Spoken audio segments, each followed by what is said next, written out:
மதி, நீ எங்க போயிருந்த மதி? கேம்ப் ஃபயர் முடிஞ்ச ரொம்ப நேரமா ஆளைய காணோம்.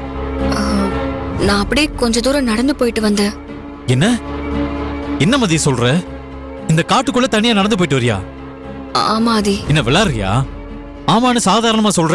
நீ என்ன நினைச்சிட்டு இருக்க? நம்ம புது இடத்துக்கு வந்திருக்கோம் மதி. அதுவும் இது ஒரு ஹில் ஸ்டேஷன். சுத்தி காடு மட்டும்தான் இருக்கு. இப்படிப்பட்ட இடத்துல அதுவும் நைட்ல தனியா வாக்கிங் போயிட்டு வரேன்னு சொல்ற? ஆதி, நீ நினைக்கிற மாதிரி நான் ஒன்னும் தனியா நடந்து போகல.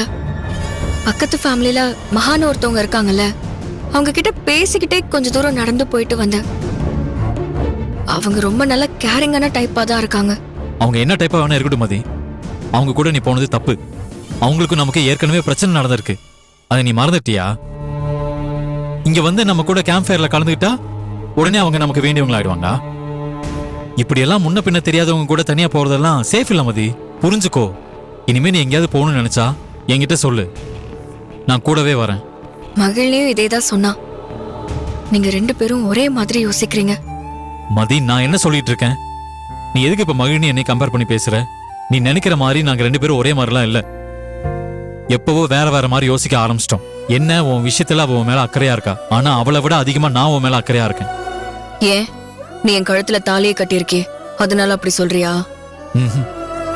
இல்ல, உங்க அம்மா உன்னை என்ன நம்பிதான் ஏற்காடுக்கு அனுப்பியிருக்காங்க.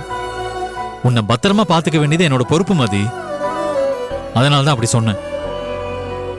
சரி மதி, இனிமே இப்படி தனியா போக வேண்டாம். நீ ரொம்ப டயர்டா இருக்கிற மாதிரி தெரியுது. தூங்கலாமா?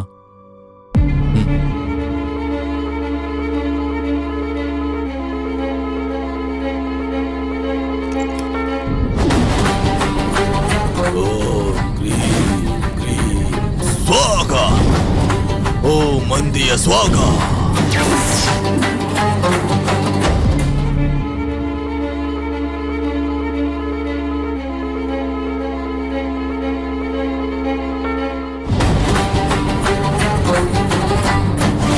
ஸ்வாகா காட்டு நீலி துஷ்ட வனராணி.